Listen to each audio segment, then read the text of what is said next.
আমি যদি একটা কাজ করি তাহলে এটা যেন কেউ দেখে বুঝতে পারে যে এটা আরিফই করছে। রুমটা গুছাইতে বলছেন, সে কি করছে আপনার পুরো রুমটাই ঝাড়ু দিয়ে দিচ্ছে এবং রুমটা একদম পরিপাটি করে দিচ্ছে। যেখানে ধরেন কিছু শোপিস ছিল ওগুলো মুছে দিচ্ছে। এখন আপনি কাকে পছন্দ করেন? যদি আমার সেলস অফিসার একটাও না থাকে তাহলে আমি সেলস অফিসার, আমি একাই এটাকে টেনে নিয়ে যেতে পারবো। সুপ্রিয় দর্শক, আসসালামু আলাইকুম। ভয়েস অফ বহুমুখী চ্যানেলে আপনাদের সবাইকে স্বাগত। আশা রাখি সবাই ভালো আছে। আজকে আড্ডা পর্বে উপস্থিত হয়েছে আমাদের মাঝে মোহাম্মদ আরিফুল ইসলাম। আজকে তার যে বেড়ে বলে ওঠা এই পর্যন্ত চলে আসা, সেই দীর্ঘ জার্নির, সেই 30-33 বছরের জার্নির পুরোটা নিয়ে আজকে আমরা সংক্ষেপে আপনাদের সাথে শেয়ার করার চেষ্টা করব এবং তার কাছ থেকে আমরা গল্প শুনবো যে কিভাবে তার শৈশব, তার কৈশোর, তার বেড়ে বলে ওঠা, তার শিক্ষা জীবন এবং তার কর্মজীবন গুলো নিয়ে আমরা চেষ্টা করব যে বাস্তব ক্ষেত্রে কিভাবে ধাপে ধাপে আমরা এগিয়ে যেতে পারি এবং সফলতার সিঁড়িতে পা রাখতে পারি, সেই বিষয়গুলো তুলে আনার চেষ্টা। আমাদের স্টুডিওতে আপনাকে স্বাগতম আরিফুল ইসলাম। ধন্যবাদ শাকিল ভাই, আমাকে ভয়েস অফ ভুবন মুন্সিতে আড্ডার এই প্রোগ্রামে আমন্ত্রণ জানানোর জন্য, এবং ধন্যবাদ আড্ডার সকল দর্শকদের সময় নিয়ে আমাদের আলোচনা শোনার জন্য কিংবা শুনবেন আশা করছি। ধন্যবাদ। ধন্যবাদ আরিফুল ইসলাম। সব মিলিয়ে কেমন আছেন? আছি আলহামদুলিল্লাহ, স্রষ্টার প্রতি কৃতজ্ঞ যে সুস্থ রাখছেন এবং সবার সামনে এসে বসে কথা বলার তৌফিক দান করেছেন, এই জন্য শুকরিয়া জানাই। ধন্যবাদ আপনাকে। আলহামদুলিল্লাহ, আপনি ভালো থাকেন এবং আরো সফল হন দেশ এবং মানুষের প্রশ্নে, সমাজের প্রশ্নে আরো নিজেকে নিবেদিত প্রাণ হিসেবে গড়ে তুলুন, সেই প্রত্যাশা রাখি।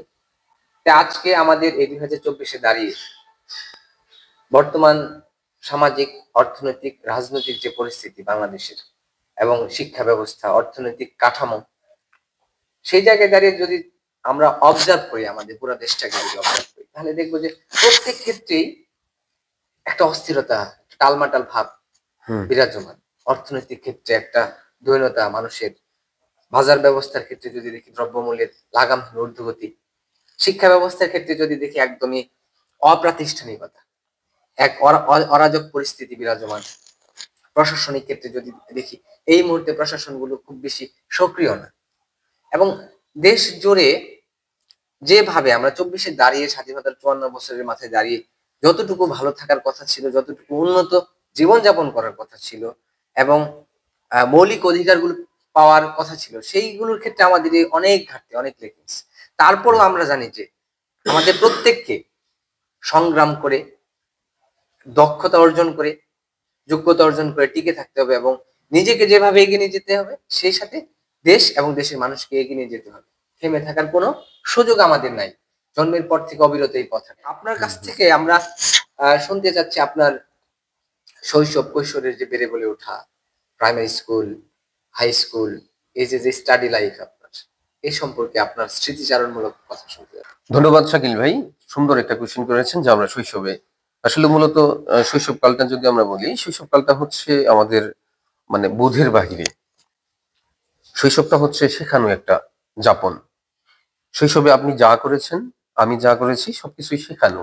আমাদের চারপাশ থেকে, আমাদের পরিবার, আমাদের প্রতিবেশী, তারা আমাদের উপরে তাদের একটা স্বপ্ন, তাদের একটা চিন্তা চাপিয়ে দেয়, ম্যানিপুলেট করে। হ্যাঁ, ম্যানিপুলেট করে, এবং হচ্ছে ওইভাবেই তারা কল্পনা করে যেন আমরা ওইভাবেই চলি, কিংবা ওই জায়গা থেকে শৈশবটা কাটানো, শৈশবে ভালো কিছু করে ওঠা বেশিরভাগ সময় হয়ে ওঠে না।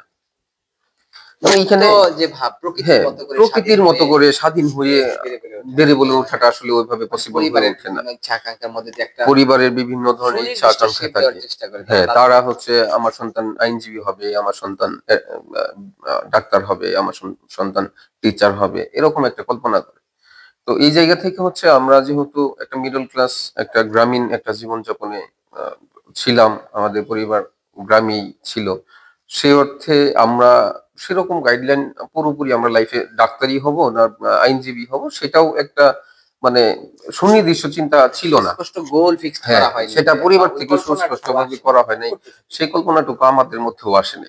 তো শৈশবটা আমরা কোনো রকমে একটা মানে করেছি আর কি, একটা ভাবে স্কুল লাইফ, তারপর হচ্ছে প্রাইমারি, তারপর হচ্ছে হাই স্কুল, তারপরে আমরা যখন কলেজে গেলাম তখনই একটা মানে সুনির্দিষ্ট একটা চিন্তা ভাবনা আসা শুরু করলো।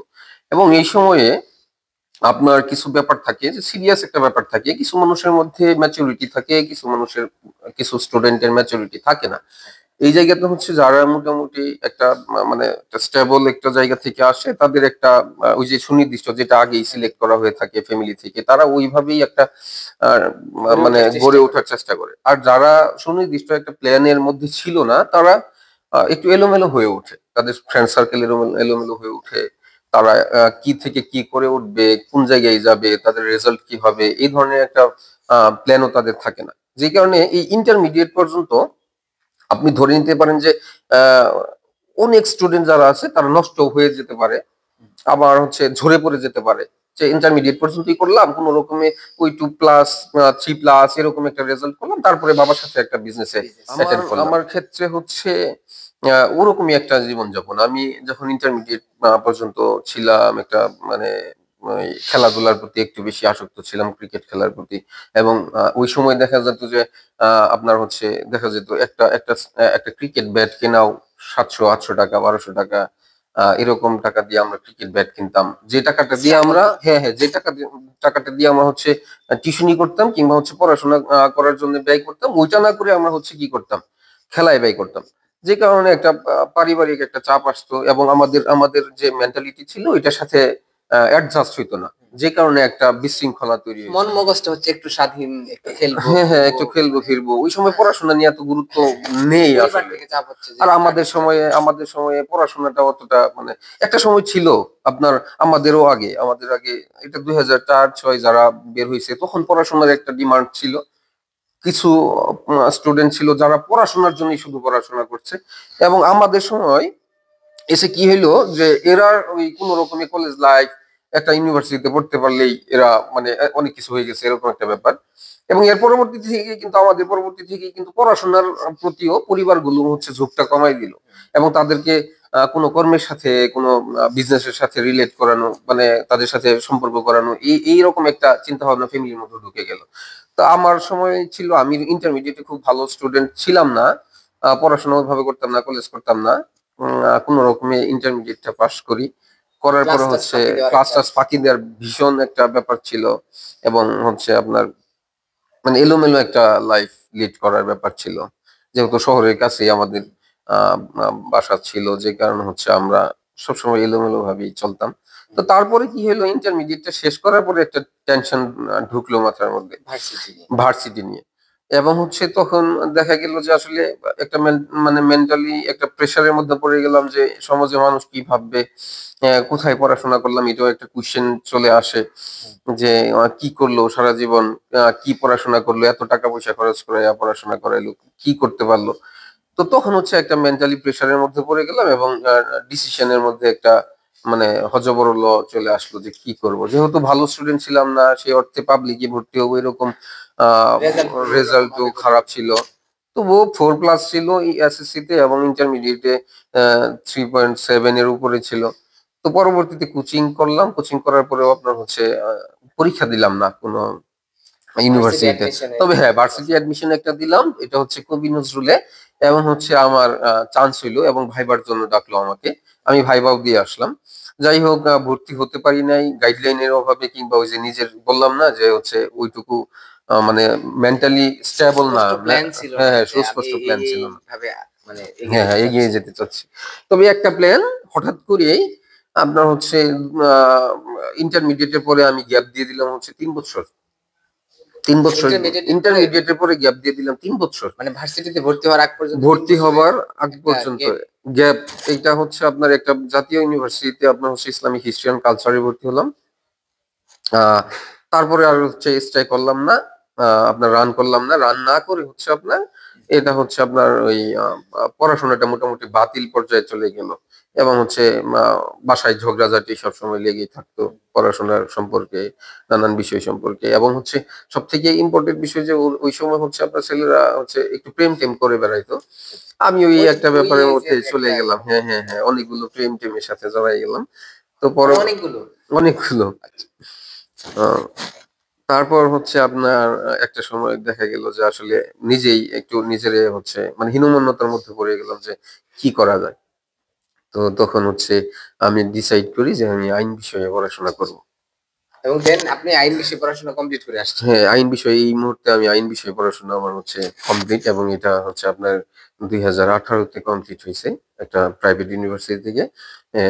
লতে অনার্স আর কি, এলএলবি অনার্স যেটা, এটা শেষ করেছি এবং হচ্ছে এটাতে আমার ফার্স্ট ক্লাস রেজাল্ট আসে, 3.07 রেজাল্ট আসে আমার আউট অফ 4।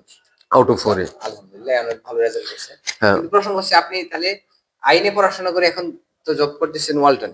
হ্যাঁ, আইনে পড়াশোনা করে জব করতেছি বলতো না, এখানেও একটা ব্যাপার যে আইন বিষয়ে পড়াশোনা করার পর আমরা যখন হচ্ছে আমাদের যেটা প্র্যাকটিস বলে, আমরা প্র্যাকটিসে গেলাম। প্র্যাকটিসে যাবার পর দেখলাম যে এইখানে হচ্ছে যারা জুনিয়র, যারা শিক্ষানবিশ, এদের ওরকম ভাবে মূল্যায়ন করা হয় না। আইন বিষয়ে পড়েছি, মানে বাহিরে অনেক মানুষই মূল্যায়ন করে যে এ পড়াশোনা করছে আইন বিষয়ে, বা কিন্তু অ্যাডভোকেটশিপ এসে গেছে এরকম হ্যাঁ হ্যাঁ বাহির হ্যাঁ, থেকে মনে হয় বাহির হ্যাঁ থেকে তার তো মনে করে কমপ্লিট। হ্যাঁ হ্যাঁ তার তো কমপ্লিট, কিন্তু অনেকে অনেক ইন্টারনালি কিছু। ব্যাপারটা পুরাই ভিন্ন। ইন্টারনালি ব্যাপারটা একটু ভিন্ন। ভিন্ন বলতে পুরোপুরি ভিন্ন ধরতে পারেন, একদমই মানে মানে আপনার হচ্ছে আকাশ এবং মাটি যেমন, এরকমটা। হতাশ করে দিচ্ছেন যারা এক- হচ্ছে আইনে পড়াশোনা না না না, আমি কাউকে যারা আইন বিষয়ে পড়াশোনা করতে চাচ্ছে না আমি তাদেরকে হতাশ করতেছি না, এটা অবশ্যই একটা ভালো সাবজেক্ট। বাংলাদেশের মধ্যে যদি দুইটা সাবজেক্ট থাকে, মেডিকেল এবং হচ্ছে আইন বিষয়ে, এই দুইটার মধ্যে ইঞ্জিনিয়ার অহরহ আছে, আইনজীবী অনেক আছে, কিন্তু আইনজীবী হিসেবে স্টাবলিশ করা এটা একটা মানে চ্যালেঞ্জিং একটা পেশা, এবং এটা একটা আহ, আহ, মানে সম্মানের পেশা। প্রফেশনাল দিক থেকেও হ্যাঁ হ্যাঁ, অনেক এটা বিজনেস ধরা যায় আর কি। বড়ভাবে। তো তারপর যখন আমি বুঝতে পারলাম যে এখানে একটা অবস্থাটা বেশি একটা ভালো না, এবং হচ্ছে ওই সময়ে আপনার হচ্ছে ডিসিশন নিলাম যে আমার হচ্ছে জবে ঢোকার দরকার, কেরিয়ার বিল্ড আপ করতে চাইলে। এবং হচ্ছে নিজের স্বপ্ন যেটা এখন, এই আবার পড়াশোনার মধ্যে কি হইলো, এই যে আইন বিষয়ে পড়াশোনা করলাম এর মধ্যে কি, এর মধ্যে আমার নতুন নতুন স্বপ্ন বাস্তবায়ন, স্বপ্ন জাগতে শুরু করলো, এবং নিজেকে চেনার একটা ব্যাপার শুরু হইলো, নিজের সাথে হচ্ছে কানেক্টেড হওয়ার যে ব্যাপারটা। ওই যে আগে বললাম ইন্টারমিডিয়েট পর্যন্ত আপনার হচ্ছে বুধের যে অভাবটা ছিল, এই জায়গাটা হচ্ছে কি হইলো, এই যে 3 বছর যে গ্যাপ দিলাম ইন্টারমিডিয়েটের পর থেকে অনার্স পর্যন্ত, এই 3 বছর গ্যাপের মধ্যে হচ্ছে নানান জনের সাথে মেলামেশা, নানান জনের সাথে চলাফেরার পরে বুঝতে পারলাম যে লাইফটা অনেক হচ্ছে মানে দামি একটা মানে বিষয়। এটারে হেলাফেলা জীবনকে করলে জানার হবে একটা না। চেষ্টা জীবনকে চলতেছে। জানার চেষ্টা, নিজেকে জানার চেষ্টা জাগ্রত হইলো, এবং এর মধ্যে নচিকেতার খুব ভালো ফ্যান হয়ে উঠলাম। বিপ্লবী টাইপের একটা হ্যাঁ হ্যাঁ হ্যাঁ, সমাজ সচেতন অসঙ্গতি। সামাজিক সামাজিক যে ব্যাপারগুলো থাকে এগুলোর সাথে সম্পৃক্ত হওয়া, এবং একটা দায়বদ্ধতার জায়গা যে আমারও দায়বদ্ধতা আছে, আমারও সমাজের জন্য কিছু করতে হবে, রাষ্ট্রের জন্য কিছু করতে হবে, পরিবারের জন্য কিছু করতে হবে। এই যে এই দায়বদ্ধতা এটা চলে আসলো, এবং নিজেকে জানার একটা মানে আগ্রহ জেগে উঠলো যে না, আমার তো হচ্ছে অনেক কিছু করার ব্যাপার আছে, আমার অনেক কিছু করতে হবে, মানুষকে অনেক কিছু দেওয়ার ব্যাপার আছে। হ্যাঁ, আমার তো হেলাফেলা করার জন্য আমার স্রষ্টা পাঠায় নাই পৃথিবীতে, আমার তো অবশ্যই একটা দায়ী হিসেবে পাঠাইছে, আমারও তো দায়িত্ব আছে। এই জায়গা থেকে হচ্ছে নিজেকে, এই যে 3 বছরের গ্যাপটা এই জায়গাতে শেখা হলো, এবং এই যে 4 বছর অনার্স এর লাইফটা শেষ করলাম, এই অনার্স এর পড়ার সময় হচ্ছে আহ, মানে বুঝটা আসলো যে মানে নিজেকে মূল্যায়ন করতে হবে। মানে আমার নিজেকে নিজেকে হচ্ছে যদি আমি মূল্যায়ন করি, এখানে আল্লাহ তাআলার একটা কথা আছে যে যে ব্যক্তি নিজেকে সাহায্য করলো না আমি তাকে সাহায্য করি না।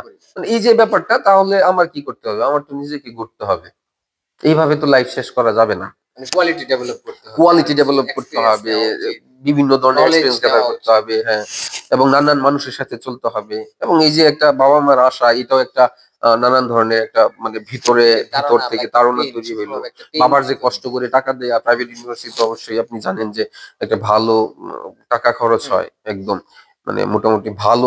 ওই টাকা দিয়ে একটা ফ্যামিলি অনায়াসে চালানো সম্ভব, যে টাকা দিয়ে একটা স্টুডেন্টে। আমাদের গ্রামের যে ফ্যামিলি গুলো আছে এরা হ্যাঁ, এদের যদি প্রাইভেট ইউনিভার্সিটিতে একটা সাবজেক্টে যদি 4 বছরে পড়াশোনা শেষ করে, গ্রামের যে ফ্যামিলি গুলো আছে সারা জীবন ইনকাম করে এই টাকাগুলো হচ্ছে একত্র করতে পারে না, এরকম একটা অনেক একটা খরচ। চাপ হ্যাঁ, জব অনেক তাদের টাফ জন্য। একটা খরচ।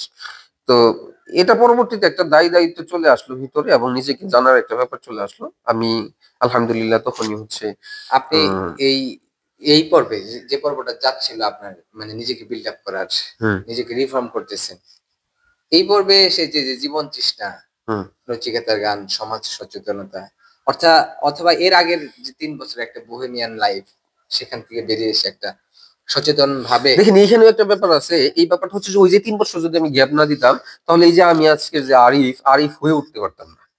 এটাও লাইফে একটা খুব গুরুত্বপূর্ণ একটা মানে হচ্ছে পিরিয়ড, যে 3টা বছর আমি ইন্টারমিডিয়েটের পর 3টা বছর যেটা আমি গ্যাপ দিছি, এটা আমার আমার লাইফে গুরুত্বপূর্ণ একটা পিরিয়ড। আমি আমার নিজেকে জানতে পেরেছি। ওখান এবং থেকে ফিরে না আসলে স্লিপ করলে হয়তো একটা স্লিপ করলে ওই সময় হচ্ছে, যদি আপনাকে বলি, এটা হয়তো বা দর্শকদের বলে বোঝানো সম্ভব হবে না। স্লিপ করা মানে হচ্ছে লাইফটা এমন একটা জায়গাতে চলে গেছিল যে আমি কয়েকবার ডিসিশন নিয়েছিলাম যে আমার এবং আপনি এটা জানলে জানলে হ্যাঁ, প্রচুর ডিপ্রেশন, মানুষের নানান ধরনের আক্রমণাত্মক আচরণ, মানুষ নানান ধরনের এলোমেলো মানে কথাবার্তা, ছেলেটা হ্যাঁ, নষ্ট হয়ে গেল, বাবাকে ধ্বংস করে দিল, বাবার সমস্ত সম্পদ ধ্বংস করে দিল, এরকম একটা মানে রিউমার ছড়ায় পড়লো এবং মানুষজন বাঁকা চোখে দেখা শুরু করলো। আর এটা আপনি জানলে অবাক হবেন যে আমি রাস্তা খুঁজে পাচ্ছিলাম না। মানে কি করা উচিত, কি করা উচিত, কি করলে আমার লাইফটা চেঞ্জ হবে, আমি নিজেকে সুস্থ একটা জীবনে যাপনে দেখতে পাবো নিজেকে। তখন হুট করেই আপনার কি করলাম, মানে চিল্লায় চলে গেলাম তবলিগে। তাবলীগ জামাত। তাবলিগ জামাত ছাড়া ওই সময় আমি আর কোনো রাস্তা দেখতেছিলাম না। আমি এইটাতে বিশ্বাসী যে প্রচুর হতাশাগ্রস্ত মানুষেরা হচ্ছে তবলিগ করে। এবং এই আজকের যে ডিভাইডেশন, এটা তখন তাবলীগ জামাতে ছিল না। তাদের মধ্যে না, না, না, না, আজকের ডিভাইডেশন ছিল না। হ্যাঁ, এখন তো হচ্ছে স্বার্থের ব্যাপারটা চলে আসছে। কোনো একটা স্বার্থ হয়তো বা লুকানো একটা স্বার্থ আছে, যেটা নিয়ে তখন তারা তাদের হচ্ছে মধ্যে একটা ইউনিটির ব্যাপার ডিভাইডেশন। ছিল। ইউনিটি ছিল না, তখন হচ্ছে একদম পিওর একটা তবলিগ চলতেছিল। কোনো ধরনের অমুকপন্থী তুমুকপন্থী এরকম কোনো পন্থী ছিল না। তো তখন হচ্ছে আমি এখন আমি রিয়ালাইজ করতে পারি যে হচ্ছে তবলিগ কে যায়। তবলিগ আপনি দেখবেন যে সমাজে সবথেকে হতাশাগ্রস্ত যে ব্যবস্থা, যে একটা হতাশাগ্রস্ত, আরেকটা হচ্ছে পাপী, মানে প্রচুর পাপী। আপনি ধরতে পারেন যে ব্যক্তিটা তবলিগে যাচ্ছে, আপনি ধরে নিতে পারেন যে সে মনে হয় নিজে থেকেই ভাবছে যে সে অনেক পাপ করে ফেলছে। মানে একটা অনুশোচনা অনুশোচনা তার মধ্যে, যে আমার মনে হয় আল্লাহ তাআলার কাছে ক্ষমা চাওয়া উচিত এই মুহূর্তে, মনে হয় আমি মারা যাচ্ছি, মনে হয় এই মুহূর্তে আমি মারা গেলে জাহান্নামে চলে যাবো, এরকম একটা ব্যাপার চলে এদের আসছে। মধ্যে কিছু হ্যাঁ, রিফরমেশন যে আবার আসে। হচ্ছে এমন হয়ে গেছে যে ইয়া আল্লাহ, আমি তো ধ্বংস হয়ে গেলাম, আমার তো মানে এই মুহূর্তে তো আমার যদি আল্লাহর রাস্তায় না যায়, আমি যদি আল্লাহর কাছে তওবা না করি, তাহলে তো আমি ধ্বংস হয়ে যাবো। মানে এইরকম একটা হতাশা হতাশা আছে। তা আমি এর বাইরে অনেকে আছে না, অনেক আছে যারা সুস্থ কিন্তু তবলিগ করে। একটা অংশ থাকে হুম, এরকম। এরকম এবং আছে এটা যারা সুস্থ সোশ্যালি তবলিগ অনেক করে। রিপোর্ট আছে আমি এরকম। আমি জাস্ট হচ্ছে সবাই হ্যাঁ। মিলাই দিছি না, কিন্তু হচ্ছে এটা মানে ওই যে ওদের একটা ব্যাপার থাকে যে এটা কি জানি দেয়, প্রতি বছরে বছরে দেয়, ওইটা একটা ব্যাপার থাকে যারা সুস্থভাবে করে। তো যাই হোক, ওই ব্যাপারটাতে গেলাম না, কিন্তু আমি আমার ব্যক্তিগত জীবনে বললাম যে আমি রাস্তা খুঁজে পাচ্ছিলাম না, তখন আমি তবলিগে চলে গেলাম। তো তবলিগে যাবার পরে দেখলাম যে আসলে মানে ঠিক আছে, আল্লাহর কাজ করা এটা আসলেই মানে দরকার, প্রত্যেকটা মানুষেরই দরকার। এবং একটা মোটামুটি একটা কিছুদিনের জন্য একটা স্থিরতা চলে আসলো এবং ঠান্ডা মাথা, মানে কুল মেজাজ যেটা বলে, এটা কিছুদিন স্টে করলো। মানে আমি স্টে করতে পারলাম যে হচ্ছে হ্যাঁ ঠিক আছে, আমি একটু উচ্ছৃঙ্খল ছিলাম, বিশৃঙ্খল ছিলাম, আমার একটু ঠান্ডা হওয়া জরুরি, এই মুহূর্তে একটু ঠান্ডা হই। তো আলহামদুলিল্লাহ, তারপর থেকে আমরা হচ্ছে এটা শুরু করলেন। দেন জব কবে শুরু করলেন? জব শুরু করলাম হচ্ছে ওই যে এলএলবি অনার্স কমপ্লিট হইলো, আমি প্র্যাকটিসে গেলাম, প্র্যাকটিস থেকে কিছুদিন প্র্যাকটিস করলাম, প্র্যাকটিস করার পর হচ্ছে আমি আহ, হচ্ছে উম, আমাদের যে কোম্পানিটা আছে এখন আমি যেটাতে আছি, ওয়ালটন। ওয়ালটন। ওয়ালটনে আমি হচ্ছে একটা সিবি ড্রপ করি আমার এই আত্মীয়ের মাধ্যমে। এখন হচ্ছে আমাকে ইন্টারভিউ ডাকে, আমি তখন হচ্ছে সেলস অফিসার হিসেবে হই, মানে নিয়োগ পাই, জয়েন করেন। জয়েনিং করি। এবং হচ্ছে এটা জয়েন করার পর থেকে হচ্ছে আমি একটা কথা এখনো খুবই স্পষ্ট মনে আছে। আমরা প্রায় আড্ডা দিতাম এবং আড্ডাতে হচ্ছে আমাদের শ্রদ্ধেয় আসিফ ইকবাল কাকা হচ্ছে একটা কথা বলতো যে তুমি যদি হচ্ছে কোনো প্রোডাক্ট, তুমি মানে হচ্ছে তুমি যেটা করছো, মানে এটা যেন হচ্ছে বলতে পারে যে এটা তুমিই করছো। এই কাজটা আরেক করছে, হ্যাঁ, এই কাজটা মানে অমুক করছে, হ্যাঁ, XYZ। এই কথাটা উনি বলছিল, এটা উদাহরণ দিয়েছিল যে ওই যে ময়মনসিংহে একটা চায়ের দোকান ছিল, ওইখানে সব শিক্ষকরা, এখানে যদি আপনার ম্যাজিস্ট্রেটও থাকে কিংবা স্টুডেন্টরা সবাই লাইন ধরে লাইন হচ্ছে ধরে চা চা খেত। হ্যাঁ, মানে চাটাও তার আর্ট হয়ে গেছিল। আরো তো চায়ের দোকান আছে, কিন্তু তাদের এখানে তো লাইন ধরে খাইতে হয় না, যা চায়ওয়ালারে বলে কিভাবে বলে এই 2টা চা দিও মামা। কিন্তু ওর ওইখানে কি করতো, ওই যে একটা শৃঙ্খলের মধ্যে দিয়ে পরিপাটি ভাবে হচ্ছে কি করতো, লাইন ধরে হচ্ছে চা খেত। তো ওনার এই কথাটা আমার খুবই স্পষ্ট সারা জীবন, মানে আমার এই যে লাইফে যেদিন থেকে শুনছি, তারপর থেকে আমার জীবনে এখনো পর্যন্ত আমার স্পষ্ট মনে আছে। এবং ওই ব্যাপারটা আমার ভিতরে কাজ করতো যে আমি তাহলে কি করব, আমি যদি একটা কাজ করি তাহলে এটা যেন কেউ দেখে বুঝতে পারে যে এটা আরিফই করছে। মানে এটা একটা মানে লাইফ হ্যাঁ হ্যাঁ হ্যাঁ, সেন্টেন্স মানে একদম আমার একদম মানে আমার লাইফের সাথে একদম মানে আমি অ্যাডপ্ট করে নিছি আর কি ব্যাপারটা। এবং এরপর থেকে আমি যে কাজটাই করেছি, আমি কোম্পানিতে যোগ দেওয়ার পর থেকে আমার কাছে মনে হচ্ছে যে হ্যাঁ হ্যাঁ, এটা আমি ছাড়া আর কেউই করতে পারবে না, মানে এরকমটা। তো তার পরবর্তীতে সেলস অফিসার থেকে হচ্ছে আপনার হঠাৎ করে একদিন হচ্ছে কাজ করতেছি হঠাৎ করেই আমি একটা মানে আমি একটা মার্কেটে আছি, ওই সময় আমাদের এইচআর থেকে ফোন আসে যে হচ্ছে আগামীকাল সকাল 10টা কিংবা 11টা এরকম একটা সময়ে যে আপনার ম্যানেজারের ইন্টারভিউ আছে, হুম। আপনি সমস্ত প্রস্তুতি নিয়ে ইন্টারভিউ হচ্ছে ই হবেন, সংযুক্ত হবেন। তো তারপরে আমি ইনশাল্লাহ হচ্ছে সবারই ফোন দিই এবং আমার শ্রদ্ধেয় যে স্যারগণ আছেন তাদেরকে ফোন দিই যে স্যার আমাকে তো জানানো হয়েছে, আপনারা আমার জন্য দোয়া করেন। তখন সবাই একটু হাস্যোজ্জ্বল ভাবে বলে যে না টেনশন করিও না, তোমার জন্য এটা আছে, ইনশাল্লাহ হয়ে যাবে। তো তারপরে আমি ইনশাল্লাহ ওই দিন পরের দিন আমি হচ্ছে একটু পরিপাটি হয়ে ইন্টারভিউ দিই এবং হচ্ছে আমার এরপরে 15-20 দিনের মধ্যেই আমার জানায় যে আপনার ম্যানেজার হিসেবে প্রমোশন দেওয়া হলো, আপনি হচ্ছে অমুক ব্রাঞ্চে ম্যানেজার হিসেবে দায়িত্ব পালন করবেন। এবং তারপর থেকেই আপনার হচ্ছে আর মানে বর্তমানে তাহলে আপনি কোথায় আছেন? মানে আমি বর্তমানে ওয়ালটন প্লাজা নালিতাবাড়ি শাখাতে ম্যানেজার হিসেবে দায়িত্ব পালন করতেছি। আমার সাথে আমার টিম মানে ম্যানেজার হিসেবে বলতে এটারে টিম ওয়ার্ক বলতে পারেন, টিম লিডার বলতে পারেন। আমি কখনোই আমার নিজেকে ম্যানেজার হিসেবে মানে গুরুত্ব দিই না। আমি জাস্ট হচ্ছে আমি একজন এমপ্লয়ি, আমি একজন স্টাফ।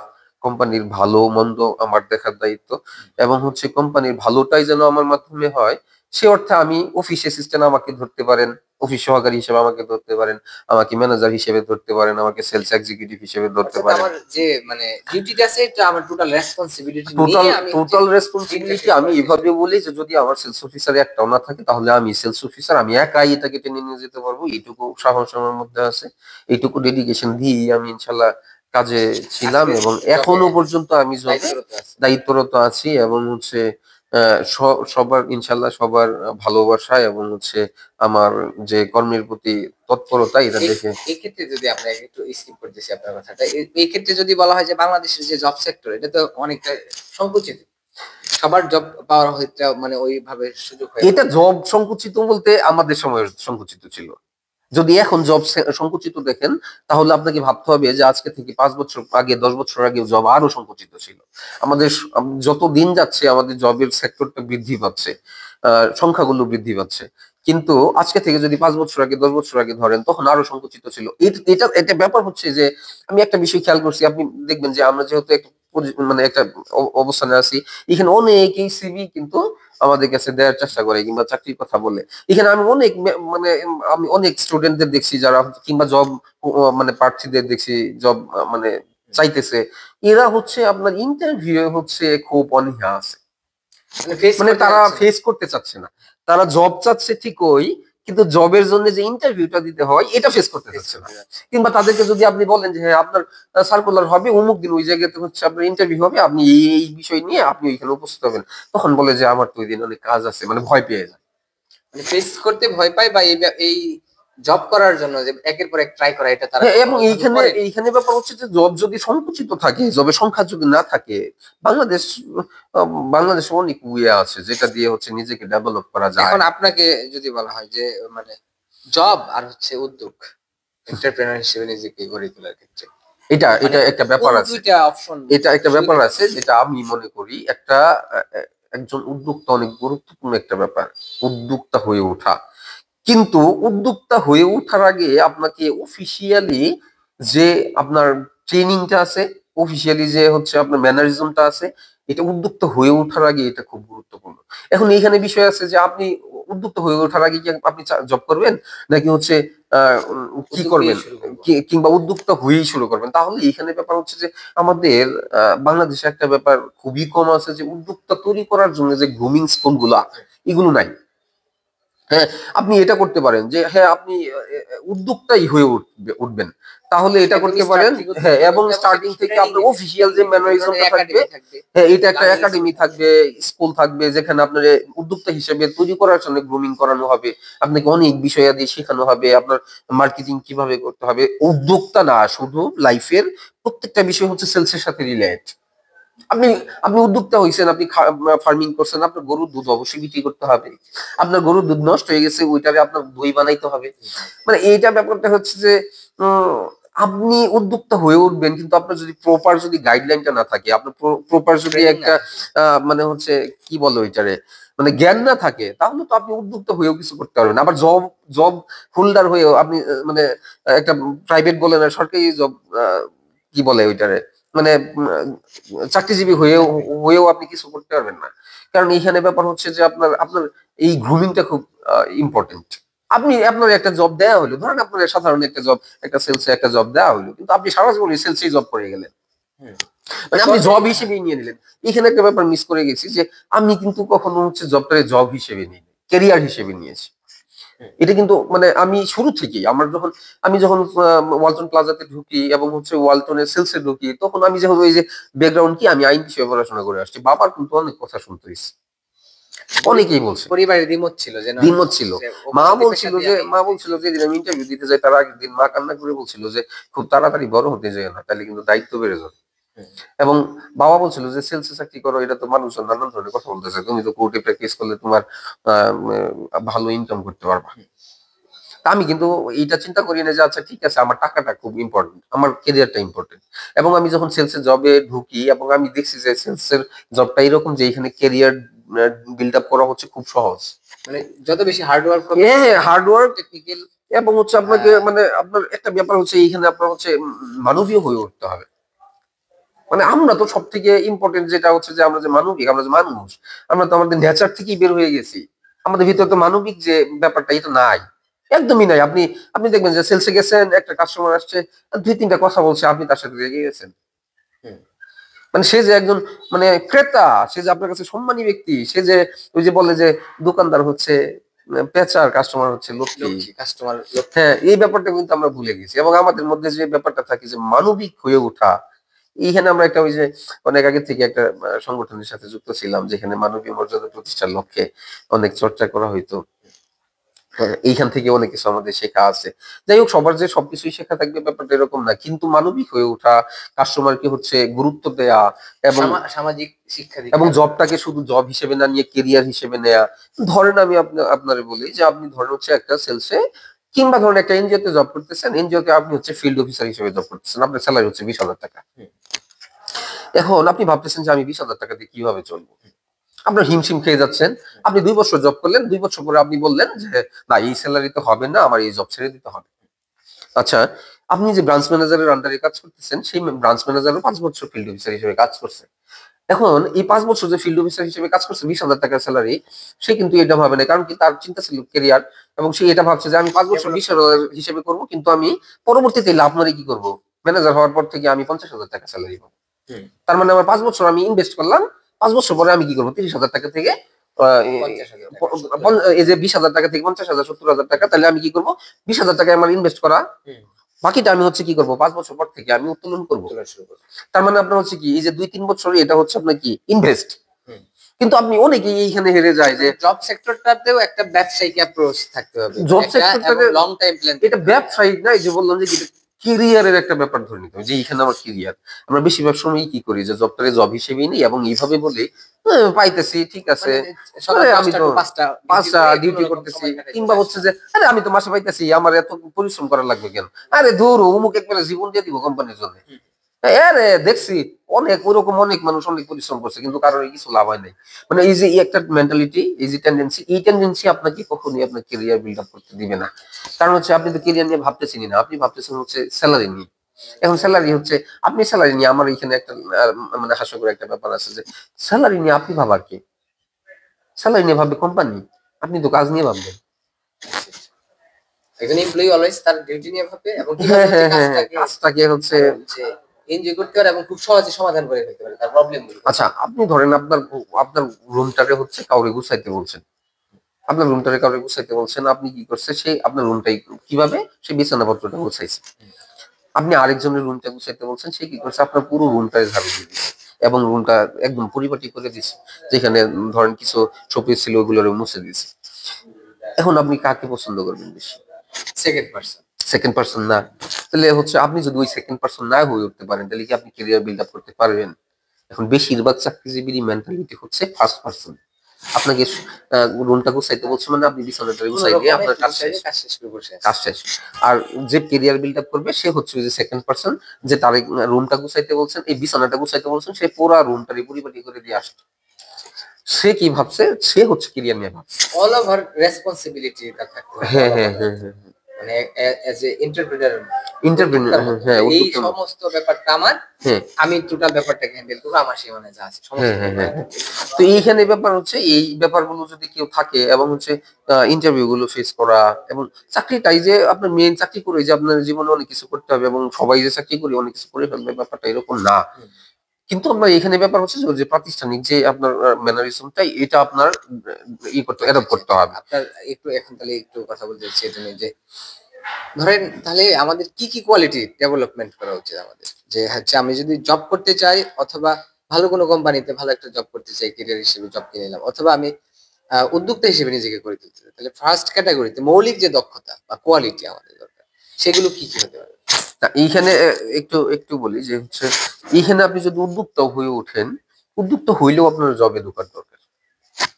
জব এক্সপিরিয়েন্স নিয়ে তারপর হ্যাঁ, হ্যাঁ, তারপরে হচ্ছে আপনার বিজনেসটা আপনার হচ্ছে স্টার্টিং করার দরকার।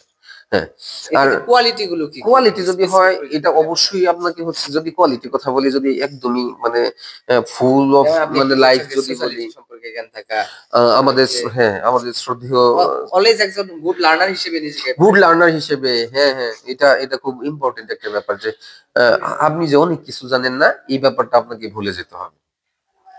মানে আপনি সবকিছু পারেন, আপনি সবকিছু জানেন, এই ব্যাপারটা ভুলে যেতে হবে যে আপনি সব পারেন, সব জানেন।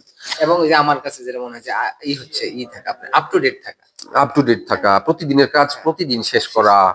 তারপর হচ্ছে আপনার এটা এটা আপনার চাকরিতে ঢোকার আগের কথা বাদ দেন, চাকরিতে ঢোকার আগে মেন্টালিটি সেটআপ পার্সোনাল করেন। লাইফে, পার্সোনাল লাইফে হচ্ছে আপনাকে সুস্থ থাকতে হবে, আপনাকে সুন্দর সাবলীল ভাষায় ভাষা কি করতে হবে, রপ্ত করতে হবে। হ্যাঁ, আপনি যেন হচ্ছে আবার হচ্ছে আপনাকে বিনয়ী হয়ে উঠতে হবে। মানে একদম মানে আপনি মানে হাম্বল একটা ব্যক্তি, আপনি অনেক কিছু মানে একটা কিছু হয়ে গেছেন এই ব্যাপারটা থেকে বেরিয়ে আসতে হবে। কমিউনিকেশন ডেভেলপ করতে হবে, কমিউনিকেশন স্কিলটা ভালো থাকতে হবে। তারপর হচ্ছে আপনার আহ সর্বোপরি হচ্ছে মানুষ হয়ে উঠতে হবে। যদি আপনার হচ্ছে মানুষ হয়ে ওঠার ব্যাপারটা যদি আপনার মধ্যে থাকে, যে মানুষের কি চরিত্র, মানুষের দায়িত্বটা কি, দায়িত্বটা কি। আপনি তো জব করতেছেন, জবটা সারা জীবনের জন্য না, আর আমি জবটারে হচ্ছে লাইফ পার্ট অফ লাইফ ভাবি, লাইফ ফুল অফ লাইফ না। মানে জব হচ্ছে পার্ট অফ লাইফ। এই জবটা হচ্ছে এরকম যে আপনার হচ্ছে জবে আপনি কি ধরনের আচরণ করবেন এটা বাদ দেন, আপনি লাইফে কি করতে চান, আপনার লাইফে কি কিরকম হওয়া উচিত, আপনার মানুষ হিসেবে কি কি বৈশিষ্ট্য আপনার থাকা উচিত। আমি জব যেভাবে করে সেভাবেই করবো, হ্যাঁ, ঠিক আছে। আর যেহেতু এটা সেটা পার্ট, এর বাইরে এসে আমি হচ্ছে আমার লাইফটাকে, আমরা মোটামুটি আপনাকে ধন্যবাদ, অনেক বিষয় মানে আলোচনা হলো, আপনার একদম শেষ প্রান্তে আসছি, আপনার সঙ্গে আর কিছু ঝটপট প্রশ্ন নিয়ে কথা বলতে যাচ্ছি। বেশ কয়েকটা বিষয়, যেহেতু আপনার এই জীবন বোধের একটা ছিল, জ্ঞান তৃষ্ণা ছিল, নচিকেতা গান শুনলেন, সমাজগত প্রসঙ্গ নিয়ে আসলেন, তারপর হচ্ছে পার্সোনালিটি, পার্সোনাল ডেভেলপমেন্ট, জব বা কেরিয়ার ডেভেলপমেন্ট, এই সমস্ত বিষয় ছিল। এই ক্ষেত্রে আপনাকে বেশ কিছু বিষয় যেটাকে বলবো যে এক কথাই উত্তর দিতে হবে, প্রিয় ব্যক্তিত্ব কি আপনার? মানে কর্পোরেট লাইফের কথা বলি, অবশ্যই আমার কর্পোরেটে কিছু শ্রদ্ধেয় স্যাররা আছে যাদের কাছ থেকে আমার হচ্ছে অনুপ্রেরণা পাওয়া। সেখানে হচ্ছে আমার শ্রদ্ধেয় সিইও স্যার যিনি এমডি রায়হান, এবং শ্রদ্ধেয় CSC sir Wahiduzzaman Tanvir sir, ইনারা হচ্ছে আমার কর্পোরেট আইডল। আমি তাদেরকে কর্পোরেটে ফলো করি। আর হচ্ছে শিল্প সাহিত্যে হচ্ছে যদি বলি হচ্ছে তাহলে আমার গান যদি ভালো লাগার কথা বলেন তাহলে এই জায়গাতে আগেই বলছি যে নচিকেতা, নচিকেতারে মানে প্রবল ভালোবাসা যেটা বলে, প্রচুর পরিমাণ কেয়ার অফ ফুটপাত যেটা বলে, একদম সাধারণ মানুষ হয়ে ওঠা এই ব্যাপারটা। এবং ওর লাইফ স্টাইলটা যদি আপনি জানেন, অবশ্যই আপনি জানেন যে ওর লাইফ স্টাইলটা এটা একটা অনেক বড় একটা ব্যাপার। আচ্ছা ঠিক আছে, আমরা আরো কয়েকটা প্রশ্ন নিচ্ছি, আপনার এই জায়গা থেকে প্রশ্ন উত্তর নিচ্ছি। সেটা হচ্ছে আপনার প্রিয় একটা বই, আপনার প্রিয় বই তো ওরকম আসলে নাই। তারপরে প্রিয় বই যেটা আমার ওই যে আবুল কালাম আজাদের, এপিজে আব্দুল কালাম আজাদের যে উইংস অফ ফায়ারটা, এটা আমার হচ্ছে অনেক অনুপ্রেরণা যোগাইছে আপনার পরিবর্তনের প্রিয় জন্য। খেলা? প্রিয় খেলা ক্রিকেট। আমি যদি বলি যে একদম শেষ প্রান্তে এসে যে সারনি চাষ, হুম। আপনার এই যে আফটার 30, এই যে এসে আপনার হচ্ছে যে জীবনবোধ, দেশ, মানুষ, রাষ্ট্র, রাষ্ট্র, তারপর হচ্ছে আপনার সমাজ, সামাজিকতার যে প্রশ্ন, এই জায়গায় দাঁড়িয়ে যদি আপনি জীবনকে 2 থেকে 3টা বাক্যে দেখতে চান, তাহলে সেই 2-3টা বাক্য কি হতে পারে? আসলে লাইফ হচ্ছে এই। লাইফটা হচ্ছে আপনার, যদি একদমই শর্ট বলি, লাইফটা হচ্ছে একটা ভুয়াস হ্যাপি প্রজেক্ট, কথা মানুষ সেই কথাই। এবং দায়িত্বের জায়গা থেকে যদি বলি, যেহেতু মানুষকে একটা বুধের জায়গা থেকে, দায়িত্বের জায়গা থেকে স্রষ্টা আশরাফুল মাখলুকাত হিসেবে পাঠিয়েছে, তাহলে দায়িত্বের জায়গা থেকে সে পরিবার, সমাজ এবং দেশের তরে তাকে সবকিছু করতে হবে, এটা। আর বললাম তো যে পৃথিবী হচ্ছে এরকম। তাহলে আপনার নেক্সট টার্গেট কি? আমার নেক্সট টার্গেট বলতে আমার কোনো কিছু নাই। নেক্সট টার্গেট হচ্ছে আপনার মানুষের কল্যাণে কাজ করে যাওয়া এবং নিজেকে সমৃদ্ধির চূড়ান্ত পর্যায়ে দেখা। কারণ পৃথিবীটা এমনই যে হচ্ছে এরা ফেলিওর কে মনে রাখে না, একদম সাকসেস যারা হয়েছে তাদের কি মনে রাখে। তবে সাকসেসটা শুধু স্বার্থের মানে চেইনেই যে শুধু বাধা থাকবে এমন না। স্বার্থটা হচ্ছে অন্যের জন্য, মানে আমি আমার স্বার্থটা দেখবো সামগ্রিক দেশ, মানুষ, সামগ্রিক, হ্যাঁ, পরিবার, দেশ, সমাজ, হ্যাঁ, সকলের প্রশ্নে। সকলের জন্যই আমার সমৃদ্ধি সমৃদ্ধ হয়ে ওঠার একটা প্ল্যান এবং চর্চা আমি করে যাচ্ছি। এবং হচ্ছে সুস্থ থাকার যে ব্যাপারটা, এটাও করে যাচ্ছি। জন্য আমার কথা যেটা যে লাইফটারে অত বেশি সিরিয়াস নেওয়ার ব্যাপার নাই, কিন্তু যেহেতু সমাজে বসবাস করি আমরা, যেহেতু পরিবার আছে আমাদের, যেহেতু একটা রাষ্ট্রে বসবাস করি, সেই অর্থে রাষ্ট্রের জন্য কোনটা ভালো হয়, দেশের জন্য কোনটা ভালো হয় এবং পরিবারের জন্য কোনটা ভালো হয়, সেই সিদ্ধান্তেই সামনের দিকে পথ এগোতে হবে। এবং একটু পথ হাঁটার আগে, একটু পা ফেলার আগে যেন সিরিয়াস ভাবে একটু চিন্তা করে আমি কোন পথে হাঁটতেছি, এই ব্যাপারটা যেন সকলে চিন্তা ভাবনা করে তারপর হাঁটে। এটা এটা যদি হাঁটতে পারে, এটা যদি করতে পারে, তাহলে অবশ্যই সকলে সুন্দর জীবন গড়ে উঠবে এবং হচ্ছে সকলে সুস্থভাবে বেঁচে থাকতে পারবে পৃথিবীতে। ধন্যবাদ আরিফুল ইসলাম, আপনার মূল্যবান সময় আমাদের স্টুডিওতে এসে দেওয়ার জন্য। দর্শক মন্ডলী যারা আছেন, আপনাদের সাথে আরিফুল ইসলাম সাহেবের জীবনের গল্প এবং আমাদের স্টুডিও থেকে এই সময়টুকু আপনাদের সাথে শেয়ার করতে পেরে আমরা নিজেদেরকে ধন্য মনে করছি। সেই সাথে নেক্সট কোনো দিন দেখা হবে আপনাদের মাঝে, আপনাদের মধ্য থেকেই কোনো একজন মানুষ, এই সমাজের কোনো একজন কবি, সাহিত্যিক, বুদ্ধিজীবী, দার্শনিক, রাজনীতিবিদ অথবা একজন সংসারী মানুষকে সাথে নিয়ে আমরা আবার আড্ডা দিব। আবার দেখা হবে আপনাদের এবং সেই সাথে অবশ্যই মাথায় রাখবে দেশ, মানুষ এবং আমাদের অর্থনৈতিক জীবনযাপনের সমৃদ্ধি, পারিবারিক জীবনযাপনের সমৃদ্ধি এবং মানুষ ও মনুষ্যত্বের মুক্তি। ধন্যবাদ সবাইকে। আল্লাহ হাফিজ।